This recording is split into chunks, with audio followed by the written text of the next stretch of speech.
이제 소송 구조인데요. 이건 뭐 간단하게 보고 넘어가시면 돼요. 우리 소송 구조가 그때 소송상 권한의 남용에서 한번 얘기가 나왔었어요. 그렇죠? 소송 구조가 뭐예요? 구조해달라는 거죠. 그러니까 나 돈 낼 소를 제기하고 싶은데 나 좀 도움을 받고 싶은데 법원의 도움을 받고 싶은데 소송을 수행할 돈이 없다라는 거예요. 그렇죠? 돈이 없으니까 좀 도와달라. 국가가 좀 도와주라. 그런 거고요.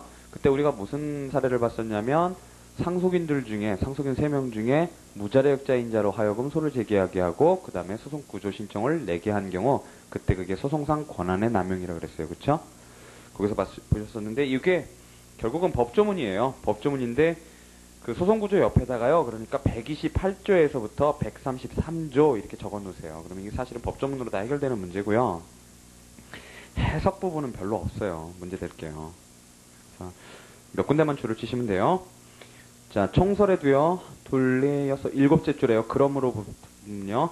경제적 약자에게 재판을 받을 권리의 실질적 보장을 위하여 민사소송법은 128조 이하에서 우선 비용 안 들이고 소송할 수 있는 소송구조제도를 마련하였다. 그런 거고요. 자, 거기 뭐 줄을 안 치셔도 되고요. 맨 밑에 줄에서 두째 줄이요. 다만 128조 사항은 구조 요건과 절차를 대법원 규칙으로 정하도록 함으로써 활성화를 시도하는 것처럼 했지만 위임받은 신민소규칙은 그 내용이 공허하다 그랬어요. 그 정도만 줄을 쳐주시면 되고요. 총설에서. 자, 이제 구조의 요건은 128조에 나와 있어요. 128조에. 자, 첫째 줄에요. 소송 비용을 지출할 자금 능력이 부족한 자가 패소할 것이 명백한 경우가 아닐 때라야 한다 그랬고요. 자, 128조 1항을 보시면요. 법원은 소송 비용을 지출할 자금 능력이 부족한 사람 그랬고요. 신청에 따라 또는 직권으로 소송 구조를 할 수 있다. 다만 패소할 것이 분명한 경우에는 그러하지 아니하다 그래가지고요. 결국은 요건이 여기 다 나와 있죠. 소송 비용, 그 다음에 자금 능력이 부족한 사람, 그 다음에 패소할 것이 분명한 경우에는 안 그렇다. 이렇게 해서 요건이 여기 다 나와 있어요. 그래서 양가로 1에 소송 비용 거기다가 박스를 치시고요. 둘째 줄에 소송 수행을 위해 당연히 지출을 필요로 하는 경비 전부 그랬고요. 거기서 뭐 조사연구비, 변호사 비용 이런 거만. 그 밑에 줄에요. 변호사 비용을 포함한다. 그거만 그냥 줄을 쳐주세요. 그 위에 줄하고요. 그 다음에 자금 능력이 부족한 자는 뭐냐 그랬더니 그 줄에요. 비용을 전부 지출하게 되면 자기나 동거 가족이 경제생활에 위협을 받게 되는 경우 그랬어요.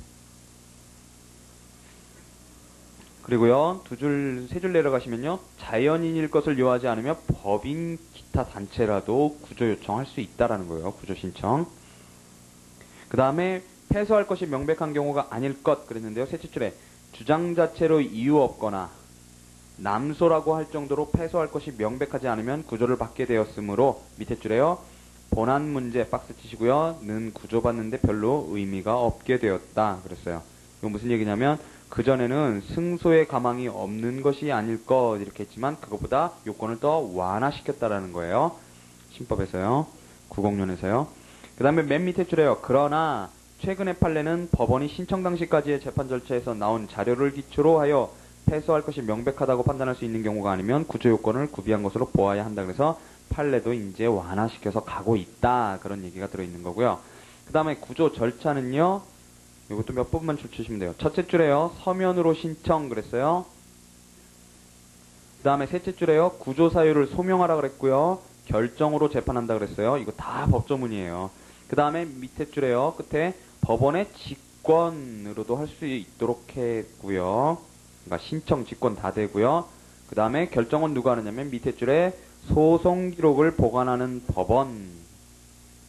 구조 결정은 소송 기록을 보관하는 법원이 한다 그랬고요. 그 다음에 구법하에서는 뭐 이건 다 무시하시고요. 밑에서 셋째 줄 보시면은요.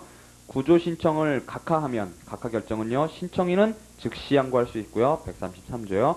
그 다음 밑에 줄에요. 상대방 당사자는 소송 비용 담보의 면제 결정의 경우를 제외하고 즉시 항고를 할 수 없다 그랬어요. 우리 소송 비용 담보 봤었고요. 그 면제 결정의 경우를 제외하고는 즉시 항고할 수 없다 그랬고요. 그 다음에 양가로 2번에는요. 둘째 줄에 첫째 줄 끝에요. 자금 능력이 있음이 판명되거나 자금 능력이 회복된 때는 구조결정 취소 그랬어요. 구조결정 취소 할 수 있다 그랬고요. 131조고요.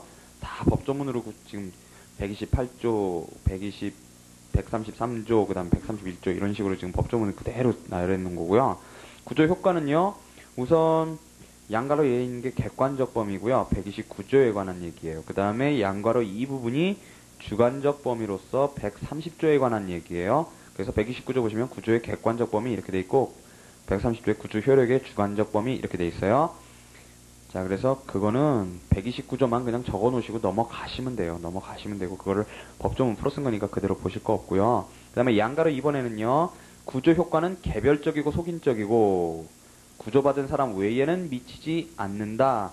일신전속적이기 때문에 일신전속적 박스 치시고요. 승계인에게 미치지 않는다 그랬고요. 그 다음에 양가로 3번에요. 구조 결정을 해주면 원칙적으로 그거는 거기요. 비용의 지급유예 거기다 박스를 치시고요. 비용 면제가 아니라는 거예요. 유예해 주는 거지 면제가 아니고요. 셋째 줄에요. 그러나 만일에 구조받은 자의 무자력으로 받아내기가 불가능하면 국고부담으로 돌아간다 그랬어요. 그 사람 나중에 졌을 때요. 그 다음에 밑에는요. 밑에 줄에 132조 1항 거기다 동그라미 치시고요. 그 밑에 줄에 132조 2항 3항 그 다음에 그 밑에 줄에 129조 2항 그 다음에 밑에 줄에 규칙 26조 1항 거기만 동그라미 쳐주시고 넘어가시면 돼요. 법률구조 공익법무관 넘어가시고요. 자, 이제 우리가 소재기의 효과를 보게 되는데요. 자, 소재기 효과는 몇 번이나 이렇게 우리가 반복을 했었죠. 그죠? 소송법상 효과는 소송계속이고요. 소송계속의 효과로서, 즉, 중복제소가 문제가 되고요. 중복제소의 요건으로서 그래서 소송계속이라는 요건이 들어가는 거고요. 그 다음에 실제법상 효과로 시효중단 기간준수 효과. 그 다음에 무슨 지연이자 이런 거 있는데, 그게 가장 중요한 거고요. 자, 첫 번째는 이제 소송계속이에요. 소송계속, 소송법상 효과, 소송계속이요. 자, 소송계속이라 함은 그랬어요. 소송계속이라 함은 특정한 청구, 거기다 박스 치시고요. 에 대하여 법원의 판결 절차, 박스 치시고요. 현실적으로 존재하는 상태예요. 즉, 소송계속이라는 거는요, 뭐예요? 청구를요, 소송물을 당사자가 법원의 심판대 위에 이렇게 올려놓는 거예요. 그러면 거기에 계속돼 있는 거죠. 거기에 위에 계속돼 있는 거예요. 자, 법원이 판결하는데 필요한 행위를 할 수 있는 상태다 그랬어요. 자, 그래서 그거를 이제 개념을 풀어 쓰고 있는데요. 첫 번째요. 양가로 이래. 소송 계속은 판결 절차, 협의의 소송 절차 거기다 박스를 치시고요. 그거에 의해 처리되는 상태 그랬어요. 그래서 그 밑에 그게 아닌 것들이 쭉 나와 있는 거 그걸 뭐 줄 안 치셔도 되고요. 셋째 줄 끝에요. 채무자의 이의나 제소 신청에 의해서 판결 절차로 이행할 수 있는 독촉 절차나 재소전 화해 절차 거기 박스 치시고요. 에 걸려 있을 때 그걸 소송 계속이라고 할 것인가 그랬는데 별로 의미는 없고요. 그 학설 대립이 있지만 그냥 줄을 쳐놓으시기를 그 줄 끝에 모두 소송 계속 거기다가 박스를 치시고요. 의로 볼 것이라는 설 그랬어요. 그게 다수설이라 그러는데 그것만 알아두시면 되고요.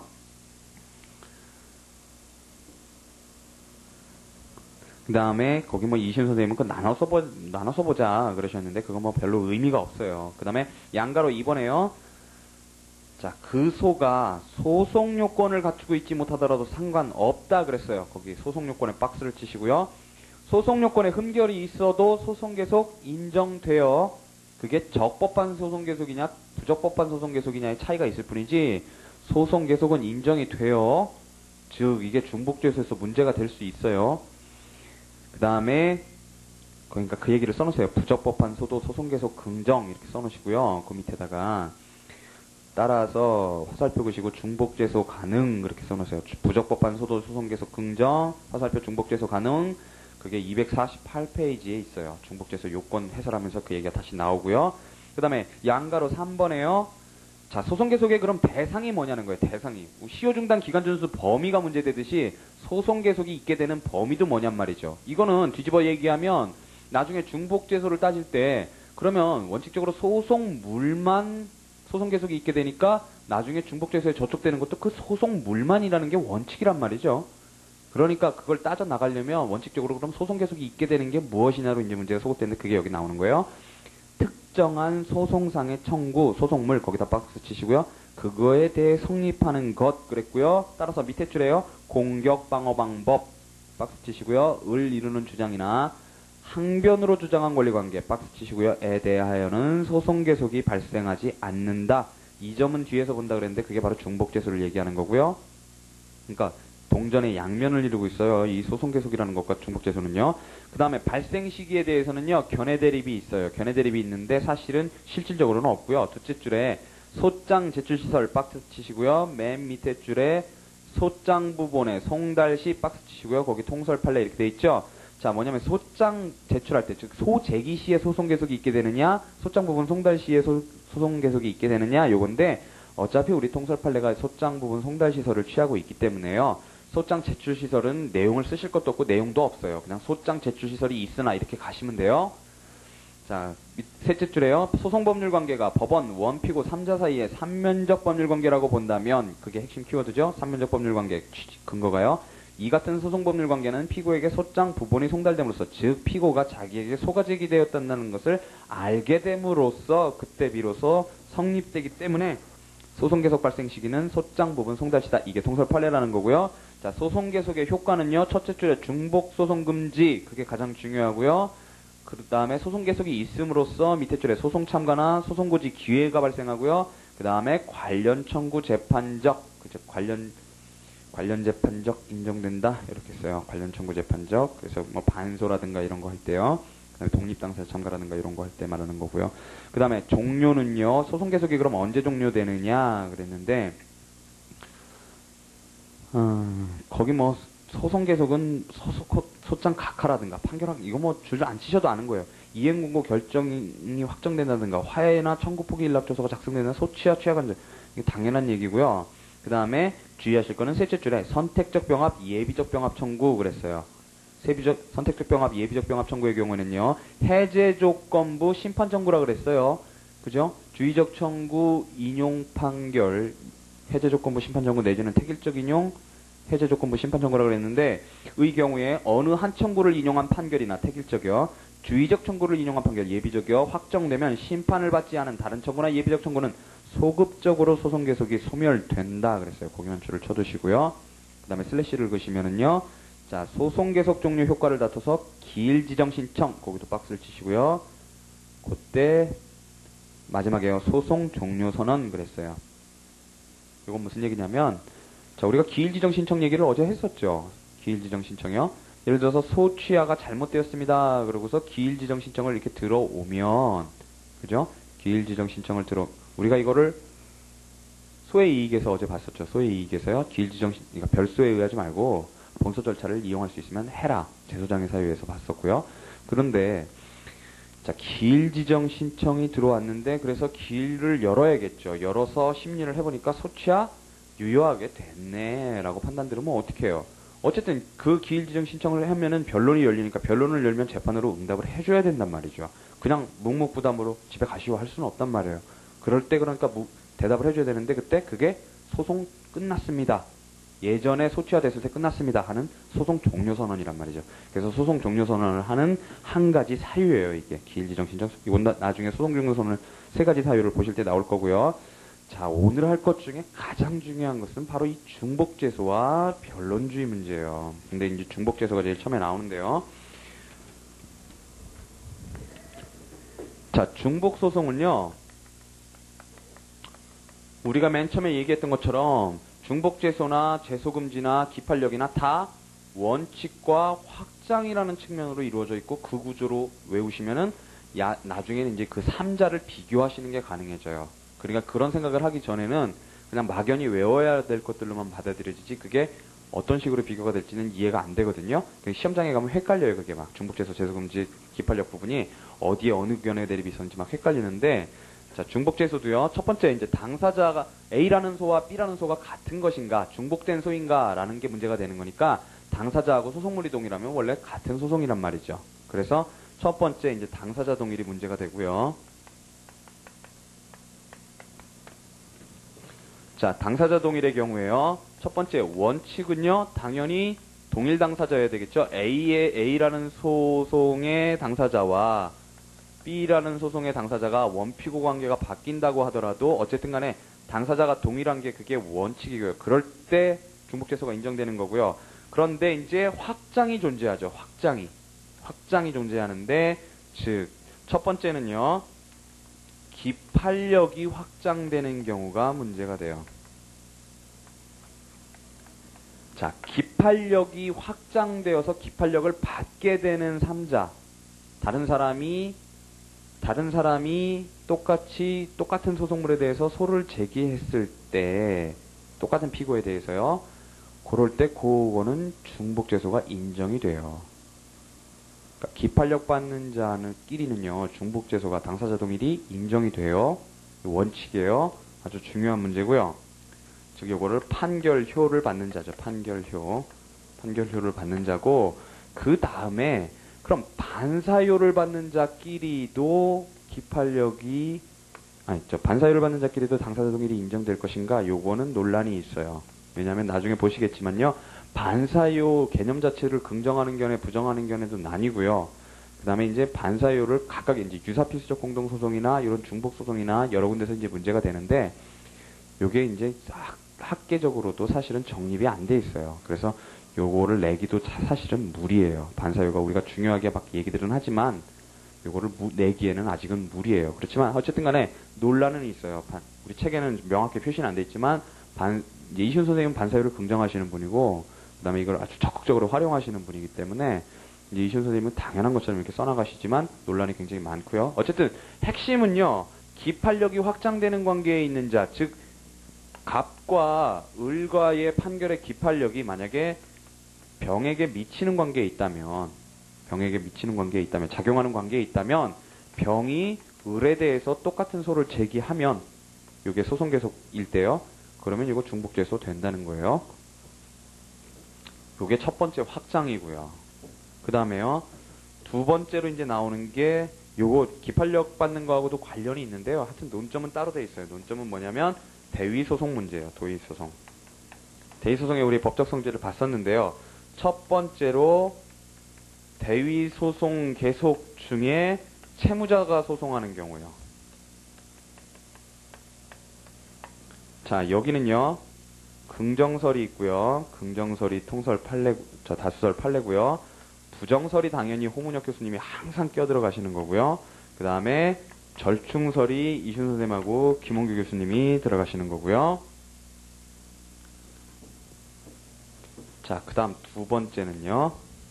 두 번째는 채무자가 이번에는 소송 중인데, 근데 이때 대위 채권자가 대위 소송을 한단 말이죠. 그럴 때 중복재소가 되는가에 대해서 역시 긍정하는 게 다수설 판례고요. 판례 긍정해요. 무조건 긍정해요. 뭐 알면 그렇다 그런 거 없어요. 자, 우리 여러분들 상식적으로 아시는 거는 뭐예요? 채권자 대위 소송의 판결의 기판력을, 그러니까 판결의 효력을요, 채무자가 받겠는가 하는 문제에 대해서 어쨌든 우리 다수설 판례는 여러분들이 민법 때부터 해오셨던 것처럼 알면 받는다 그랬어요. 그죠? 알면. 뭐를요? 그 소송 계속 사실을 알면. 그 얘기는 뒤집어서 그 절차에 참가라는 건 나중에 보시겠지만 참가할 수 있는 기회가 있었다면, 즉 절차 보장을 받았다면 기판력 받는다라는 거예요. 자, 그게 그런 견해가 있는데, 어쨌든 대위 소송에서는 그거대로 가는 게 아니라 나뉜다는 거예요. 또 나뉘고, 그 다음에 역시 부정설에 홍문혁 교수님이 있는 거고요. 왜냐면 다 무관한 사람들이라는 게 홍문혁 교수님 생각이니까요. 그 다음에 법적 성질에 대해서도 이견을 취하고 있고요. 그 다음에 이번에는요, 채권자 대위 소송과 채권자 대위 소송이 경합하는 거예요.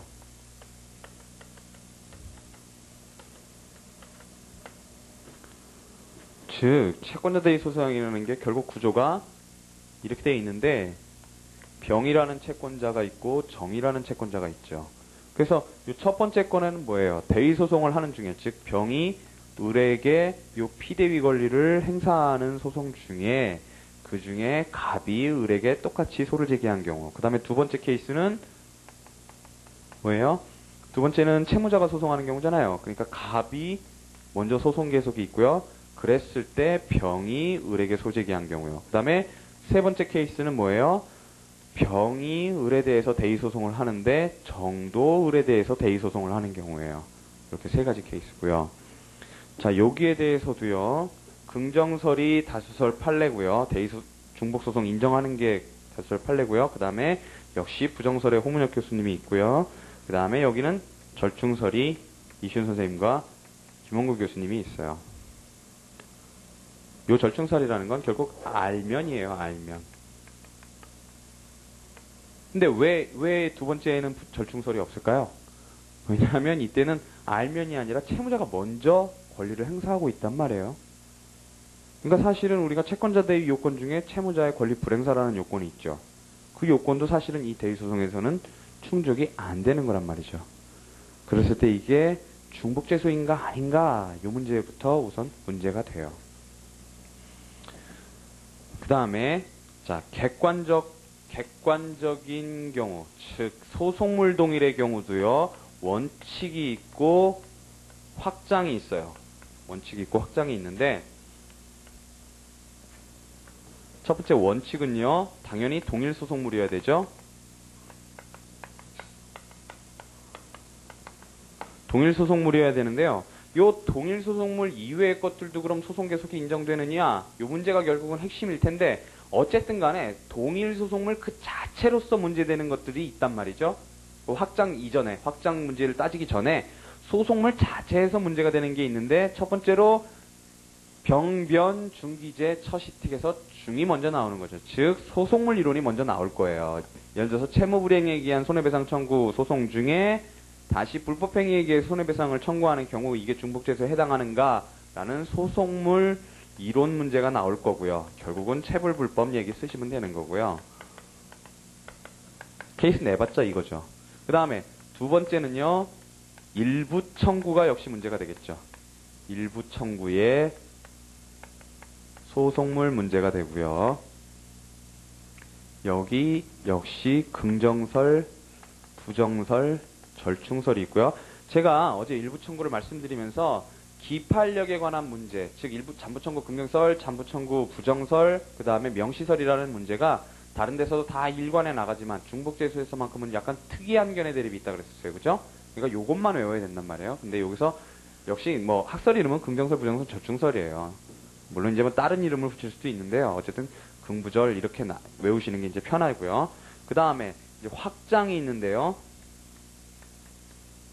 확장이 있는데 요것도 두 가지로 나뉘어요. 아주 요거는 굉장히 중요한 문제예요. 첫 번째로 전소에서 확장이 전소에서 확장이 일어나는 경우에요.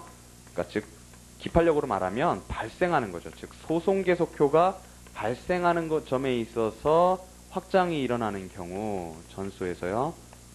그게 두 가지가 문제가 되는데요. 첫 번째가 자 전소에서요 상계항변에 제공된 반대 채권을요 후소에서 아예 그 반대 채권을 청구하는 소를 제기했을 때 요게 중복재소가 되겠는가 하는 문제가 된단 말이에요. 이거 소속물 아니잖아요. 상계항변에 제공된 반대 채권은 소속물 아니란 말이에요.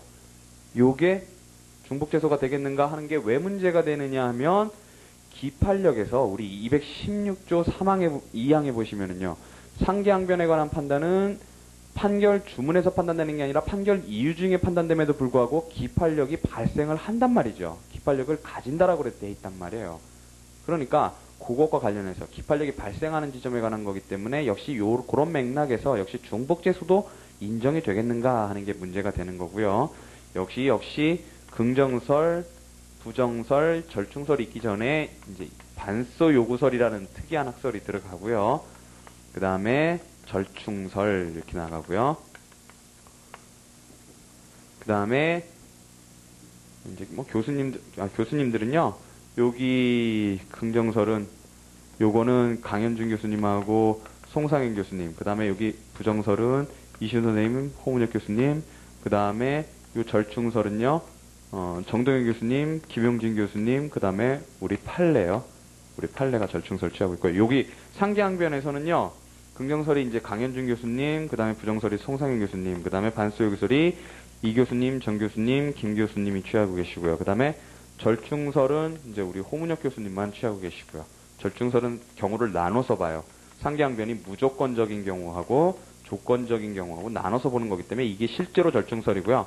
요 반소요구설을 절충설이라고도 하는 견해도 있는데 그럴 필요 없이 이거는 그냥 반소요구설이라고 외우시면 돼요. 그 다음에 그건 좀 이따 보실 거고요.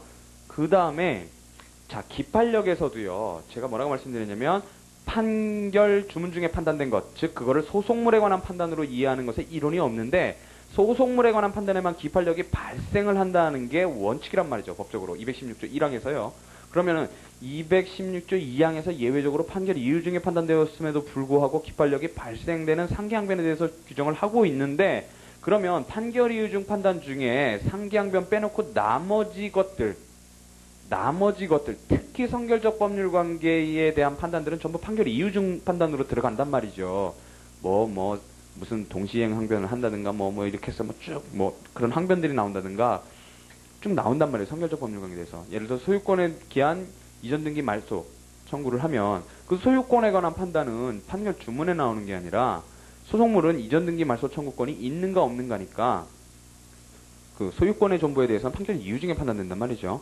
그러면 그것도 역시 기판력이 발생하는가 하는 문제가 바로 쟁점요 긍정설 문제란 말이죠. 그죠? 쟁점요를 긍정할 것인가 신의칙설 증명요설 하는 걸 우리가 봤었어요. 신의 측에서 봤었죠? 보셨어요. 아, 왜 처음 듣는 얘기처럼 그러세요? 불안하게요. 자, 그것처럼요.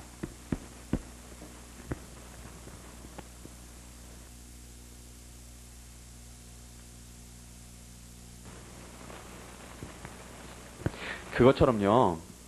중복제소도요. 똑같은 맥락에서 문제가 돼요. 즉 선결적 법률관계에 걸려 있는 것들이 만약에 지금 소유권에 의해서 이전 등기 말소 청구를 들어갔는데 그 소유권에 대해서 소유권 확인 해소가 제기되었을 때 그러면 그게 중복제소가 되겠는가 하는 문제처럼요.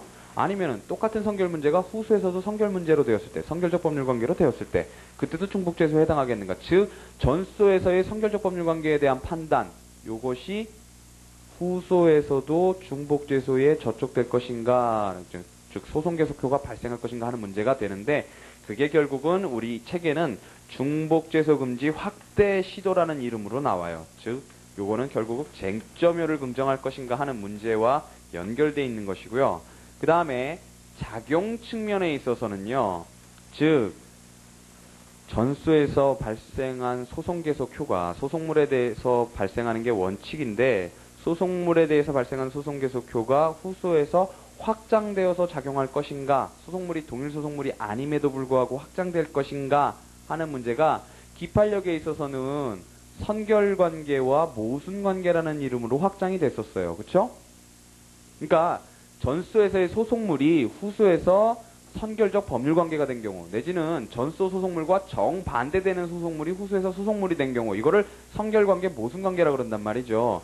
요것도 사실은 전소에서는 소송물에 관해서만 기판력이 발생하는데 후소에서 기판력이 확장되는 경우란 말이에요. 확장돼서 작용하는 경우란 말이죠. 그런 것처럼 전소에서 동일 소송물이 후소에서 동일한 소송물이 아님에도 이것이 중복제소가 될 것인가 하는 문제로 자, 요때는 선결관계나 모순관계가 문제가 되는 게 아니라 심판 형식이 다른 경우에 문제가 돼요. 즉 뭐냐면 전수에서는요. 채무를 직접 이행을 청구하는 이행 청구가 문제가 되고요. 대여금 5천만 원을 청구하는 청구가 문제가 됐다. 그랬더니 후수에서는요. 대여금 채권 존재 확인을 들어가는 거예요. 5천만 원 존재 확인을 들어가는 거예요. 그러면 이행해소하고 확인해소 간에 내지는 형성해소하고 확인해소 간에 이런 심판 형식의 차이가 있을 때에 중복제소를 긍정할 수 있을 것인가 하는 문제가 이게 제가 찍었어요. 내년 문제로. 내년에 나옵니다. 자, 요게 심판 형식의 차이 문제예요. 즉 형성은 별로 문제가 안 되고요. 문제가 되면 이제 이행해소하고 확인해소 간의 문제고요. 여기에요. 학설이 결국은 긍정설, 부정설, 절충설 1, 절충설 2가 있어요. 절충설 1, 절충설 2가 있는데 자, 긍정설은 강, 김, 송 교수님이고요. 그 다음에 부정설은 호 교수님하고 김용진 교수님, 우리 소장파 교수님들이 주장하시는 거고요. 그 다음에 첫 번째 절충설은 정동윤 교수님, 그 다음에 두 번째 절충설은 우리 이시윤 교수님이에요. 요거 찍었어요. 그 다음에요. 자, 첫 번째 요건은 당사자 동일이고요. 두 번째 요건은 소송물 동일이고요. 그 다음에 세 번째 요건은 당연히 전소 소송 계속 중에 후소가 제기되었을 것이라고 나오지만 사실은 엄밀한 의미에서는 전소 소송 계속 중에 후소 소송 계속이 있을 것 그래야 중복제소가 되는 거예요. 원래 엄밀한 의미에서요. 전소 소송 계속 중에 후소 소송 계속이 있을 것. 그런데 여기서는 별로 논점이 없고요. 그것만 알아두시면 돼요. 아까 본 거요. 부적법해도 소송 계속 인정된다라는 거요. 그래서 앞에 소가 부적법한 소송 계속이 있더라도 그게 후소의 변론 종결 시까지 부적법 각하되지 않는 한 어쨌든 후소는 중복죄소에 해당하는 문제가 생기게 되는 거예요. 그러니까 앞에는 부적법하니까 각하되고 뒤에 거는 중복죄소니까 각하되고 그런 문제가 생기겠죠. 자, 책을 보시면은요. 오늘 하는 것 중에 하여튼 여기가 제일 중요한 거예요. 자, 중복죄소 금지. 그래서요. 첫 번째 의의는요.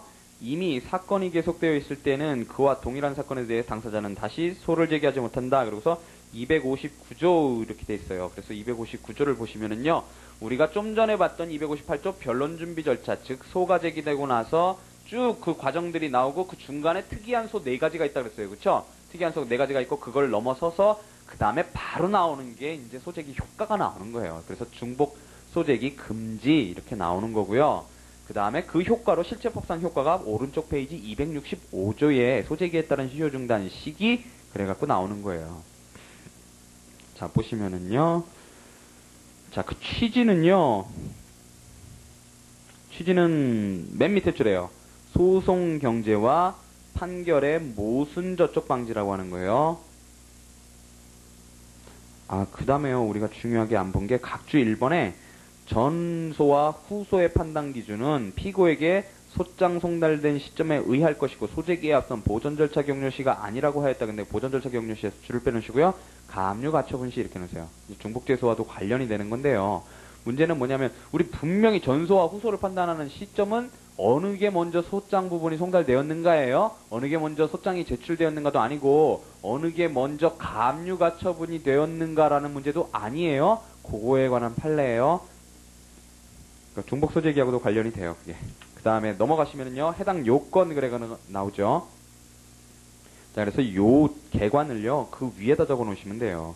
242페이지 위에 당사자 동일에 대한 개관을 적어 놓으시고요. 243페이지에 소송물 동일에 대한 개관을 나중에 적어 두시면 돼요.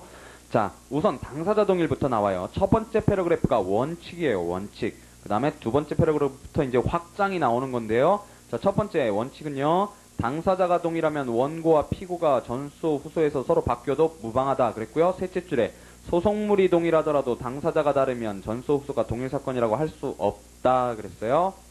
자, 그래서 그 얘는 줄은 치시지 마시고 보세요. 갑이 제기한 갑소유권 존부 확인하고 을이 제기한 그 물건에 대한 을소유권 존부 확인하고 그거는 소송물이 달라요. 소송물도 다르고요. 당사자는 같죠. 그쵸? 그 예를 거기다 두시는 것도 좀 그러네요. 근데 그 위에 얘는요. 갑이 을 상대로 소유권 확인 청구했을 때 을이 갑 상대로 갑의 소유권 부존재 확인 청구. 그럴 때는 그거 중복죄소 된다는 거고요. 그 다음에 자 확장해 보시면은요. 첫 번째 패러그래프가 그러니까 채권자 대의 소송 나오기 전까지가 그게 바로 기판력 확장이에요. 동그라미 1 위에는 그러니까 방가로 1 원칙 밑에는 방가로 2 확장 그러는데 첫 번째 패러그래프가 동그라미 1 기판력 확장인데요. 첫째 줄 끝에 보시면은요. 후소 당사자가 기판력의 확장 거기다 박스 치시고요. 으로 전소 판결의 효력을 받게 될 경우에는 동일 사건이라 할 수 있다 그랬어요. 그리고 218조를 적어놨죠. 기판력의 주관적 범위에 관한 조문이고요. 자, 사실심 변론 종결 후에 소송물을 양수받은 승계인 요 218조 1항에 관한 기판력이 확장되는 사람이고요. 그 다음에 밑에 줄에요. 선정 당사자가 소제기한 뒤에 선정자 요건 218조 3항에서 확장이 이루어지는 경우예요. 즉 소송 담당의 경우요. 우리 당사자 적격에서 이 얘기 했었어요. 함께형 빼놓고 가름형부터 밑에까지 쫙 218조 3항 당연히 적용된다 그랬어요.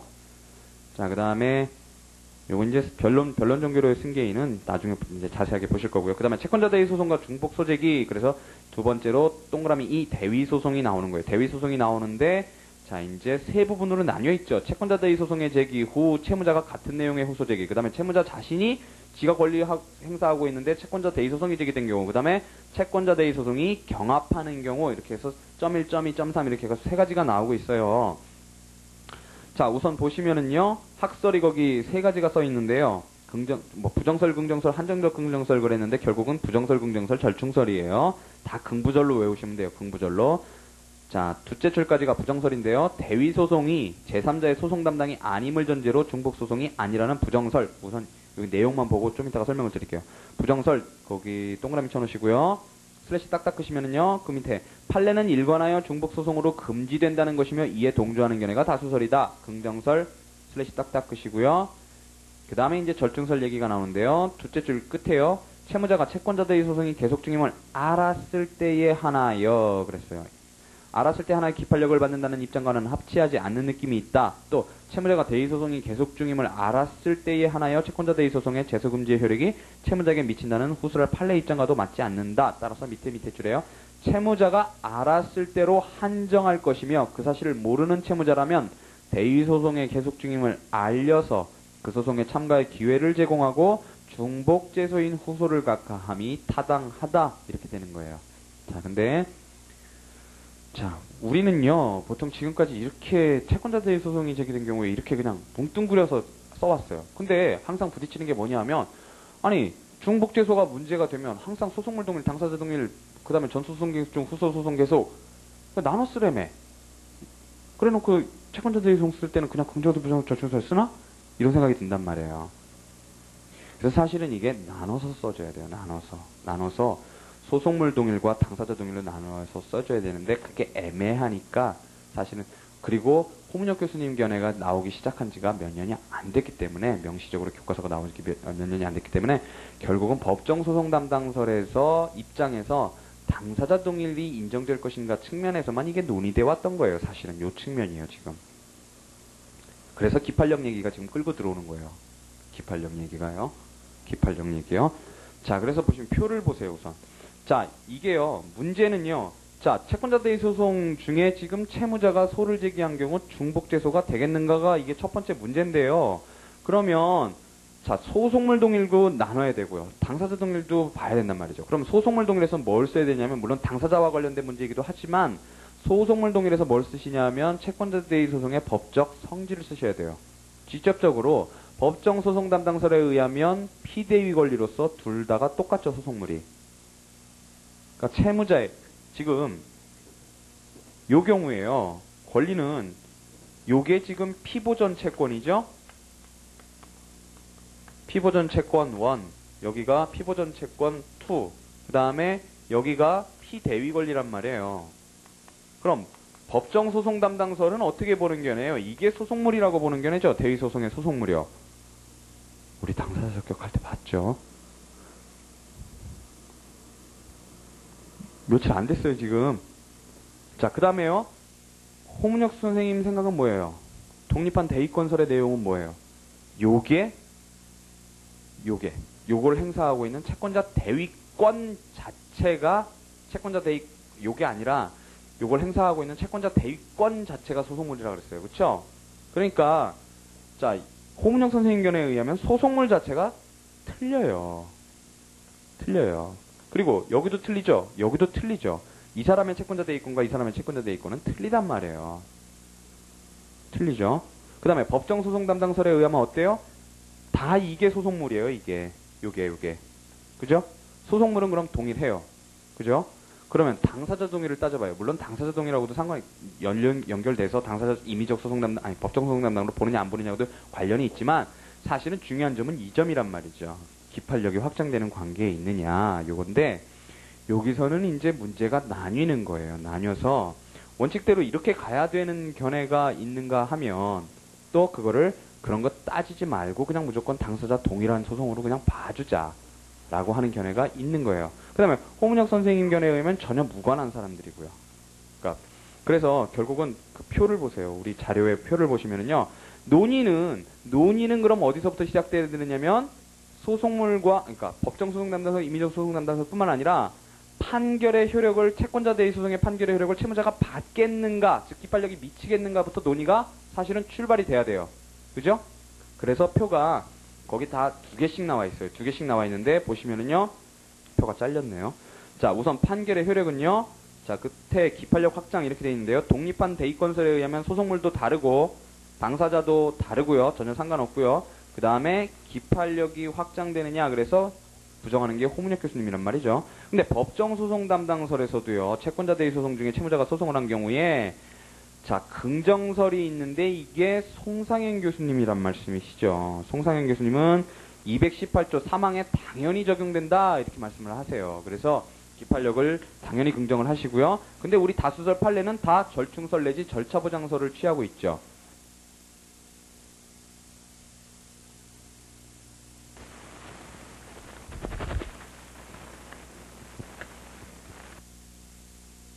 괜찮아갖고 얘기를 안 했더니 또 그러네요, 이게. 자, 어쨌든 간에 그 경우에는 채무자가 안 경우에 기판력을 받는다는 얘기예요. 기판력을 받는다라는 얘기인데, 자, 기판력도 당연히 소송물동일 당사자 동일부터 시작을 해야 돼요. 그러니까 이게 얘기가 약간은 돌고 도는데, 중복제소를 보시면은요, 자, 독립한 대의건설에 의하면 소송물이 다르고요, 당사자도 전혀 무관한 사람들이고요, 소송 담당이 아니니까요. 그 다음에 중복제소에 해당할 것인가 그랬더니 부정설 그리고 호문혁 교수님이 뭐라 그랬냐면 대위소송을 기각할 것이지 후소인 채무자 소송이 중복제소는 아니다 그랬어요. 전소가 채권자 대위소송이긴 하지만 채권자 대위소송의 본안 요건인 호문혁 교수님에 의하면 본안 요건인 채무자의 권리불행사 요건이 충족이 안 된다라는 거예요. 그러니까 청구 기각이 나가야죠. 그렇죠? 청구 기각이 나가야지 이거는 중복제소로서 뒤에 채무자의 권리 행사를 막을 것은 아니다라고 보는 게 부정설이고요. 그 다음에 이제 법정소송 담당설에서는요, 나눠지는데, 우리 강 교수님하고 정 교수님하고 판례는 그냥 실질적으로 동일한 당사자라고 봐서 실질상 동일소송이라고 보는 거예요. 여기 나오는 긍정설이 지금 그거예요. 그래서 중복제소를 완전히 긍정하는 경우군요. 판례는요, 저기서 보셨듯이요, 다 긍정하죠. 다 긍정해요. 그러니까 알면이라는 요건이 기판력과는 다르게 한 번도 안 붙고요. 판례는 세 가지 경우 다 긍정설이거든요. 세 가지 경우 다 긍정설이고 다 각각의 긍정설이 있는데, 그 다음에 이제 우리 이 교수님이나 김 교수님은요, 당연히 기판력 동일할 때 당사자 동일이 인정이 되니까, 기판력 받을 때 당사자 동일이 인정되니까 그 취지에서 안 경우에 기판력을 채무자가 받으니까 그때에 비해서야 비로소 중복제소가 된다라는 견해예요. 자, 그 다음에 보는 김에 내친 김에 보세요. 채무자의 소송 중에 채권자가 대위소송을 하는 경우, 여기 또 이제 기판력부터 출발을 해야 돼요. 논리적으로. 그래서 소송물 동일은요, 다르고 가서 부정설 이렇게 가는데, 여기는 아예 채무자가 먼저 권리 행사하는 경우죠. 그러니까 호문혁 교수님에 의하면 당연히 대위소송이, 후소인 대위소송이 중복제소 문제는 아니고 대위소송이 청구 기각을 당할 거라는 거예요. 권리불행사 요건의 흠결로서요. 그 다음에 법정소송 담당설에 의하면 또 나뉘어지는데요. 어쨌든 판결의 효력에 대해서는 긍정을 하는 견해가 다수설 판례인데요. 근데 이제 요거를 기판력이라고 표현하는 게 우리 판례하고 정동윤 교수님이고요. 그 다음에 이거를 반사효라고 부르시는 게 이시훈 선생님 견해예요. 그러니까 여기 또 이제 논의가 있는 교수님도 있고 논의가 없는 교수님도 있고 그래가지고 이게 뭐 좀 뒤죽박죽이에요. 근데 하여튼 요 정도만 정리하시면 돼요. 기판력, 반사효 이렇게 나눠서 보지만 어쨌든 판결의 효력을 받는다고 본다. 그래서 또 이시훈 선생님은 중복제소에서 그게 동일 당사자라고 보시게 되는 거예요. 그래서 중복제소를 보시면은요, 자, 독립한 대의건설에 의하면 소송물 다르고 그다음에 당사자도 다르고요. 그래서 중복제소에 해당하느냐 그랬더니 역시 대위소송 기각한다 그랬고요. 그 다음에 그러니까 위에 부정설은요, 기판력에서 부정설은 이미 이제 확정 판결이 난 경우죠, 그렇죠? 채무자 소송한 권리 행사에서 확정 판결이 났을 때 뒤에 거 그거는 권리 불행사 요건이니까 기각하자 이렇게 가는 거고, 여기서도 요거는 이제 중복제소인데.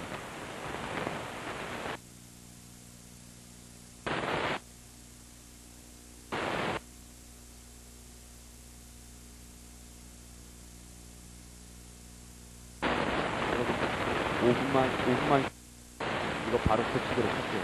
5분만 쉬세요. 10분 쉴까요? 네, 10분 쉬세요, 10분.